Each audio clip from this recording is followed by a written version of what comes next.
One of the veteran actors from Laverne and Shirley, the 1970s sitcom, remember him? Eddie Mecca, just passed away. He played the character Carmine Ragusa. Remember that? Now, I learned of his passing. I started thinking about those old shows from the 70s and the 80s. Happy Days, The Golden Girls, Cosby Show. It was a simpler time, wasn't it? A time when America could laugh.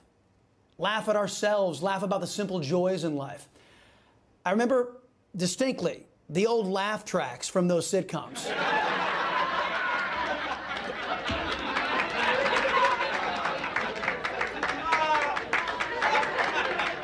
Yes, it was canned. Yes, it was a bit exaggerated, but we all laughed along, didn't we? Today in Joe Biden's America, things aren't that funny. But using the old axiom, if you don't laugh, you'll cry, Chris Salcedo Show wanted to look at all of the misery, destruction, lawlessness, and pain that the Socialist Democrats are dishing out through a comedic lens. Laughing at the clowns, a recognition that the majority of America's elected leaders are worthy of mockery, not respect, in tonight's preamble. Let's start at the top. Joe Biden. Here he is yesterday.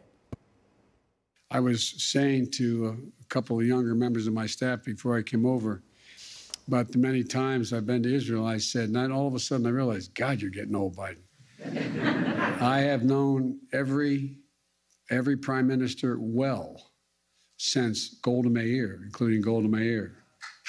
And during the Six-Day War, I had an opportunity to, she invited me to come over because I was going to be the liaison between she and the Egyptians about the Suez and so on and so forth. Wow, that sounds impressive, doesn't it? Joe Biden was named a liaison in the Six-Day War? Just one teensy-weensy little problem with that. It's a lie. As you just heard, old often wrong Joe claimed he was invited to Israel as a liaison to Egypt during the Six-Day War. The facts show that Biden was a law student during the Six-Day War in 1967. He visited Israel 6 years later in 1973. Now, Biden has done this kind of stuff all of his life. He's falsely padded his resume, plagiarized material, all in an effort to make him look like something he's not, a great man. Biden has a history of lying about his accomplishments. Everything you're about to see and hear is a lie. I haven't had a house burned down with my wife in it. She got out safely, God willing. When I became vice president, one of the Capitol Hill newspapers estimated that I had taken more than 7,000 round trips in Amtrak over my career. A guy named Angelo Negri came up and he goes, "Joey, baby!" grabs my cheek like that. And I thought they were going to shoot him. I really did. I said, no. He's a friend. Average 131 days a year, 257 miles a day. Joey, you traveled over 2 million miles. Big deal. I came back from South Africa trying to see Nelson Mandela and getting arrested for trying to see him on Robben's Island. He was in prison. I distinctly remember fake news outlets like MSNBS and CNN saying that lies from the White House are a bad thing and they should not be tolerated. Joe Biden is a leech, a person who has no real accomplishment to his name other than perhaps being the best BS artist to have ever lived. Contrast him with President Donald Trump. Mr. Trump built an empire, lost it, and then rebuilt it again. President Trump has more real accomplishments in his little finger than Joe Biden has in his entire body. I've known people like Joe Biden all my life. They have a compulsive need to create a fake resume because they realize how little they've contributed to the world around them. Mostly these people are harmless, and sometimes, given the size of their resume exaggerations, can be funny. But Biden is no laughing matter.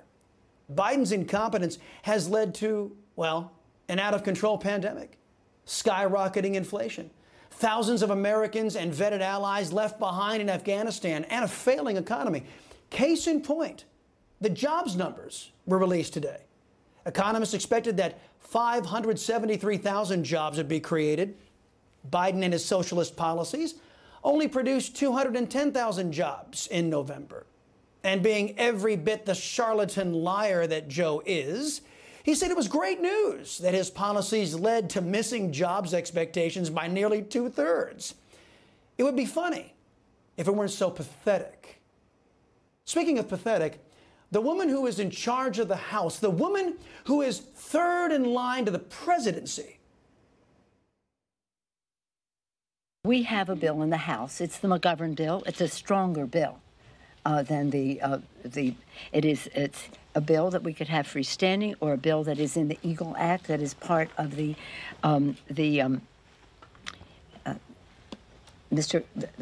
Foreign Affairs Committee, Mr. Kendrick Meeks, no, Gregory Meeks bill. Kendrick, we're all very sad about losing Carrie Meek this week, so I referenced her son.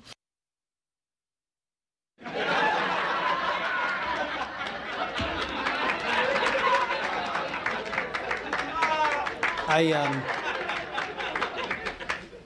got nothing. Socialist Democrats and their figureheads are the least gifted, most irresponsible, least worthy among us. They couldn't make it in the business world, you know, where you have to succeed to keep your job. That's why they go into government. Government has sadly devolved into welfare for talentless, know-nothing hacks who have clearly lost more than a few steps. Chris Salcedo Show Axiom states that we, the people, deserve a better class of politician. And that goes for replacing the mental midgets you just saw and replacing their so-called opposition who look at these buffoons and cower in fear. We've called the Washington Swamp a bad reality show, and so it is. But it's also a comedy. It would be far funnier if these people didn't have the power to destroy our freedoms, prosperity, and lives. Hey, I'm Rob Finnerty. Thanks for watching. If you enjoyed this video, please join the conversation in the comments below. Don't forget to subscribe, too. Hit the bell icon to be alerted to breaking news. And remember, there's a whole lot more on Newsmax TV, America's fastest growing cable news network. Newsmax TV, where real news for real people.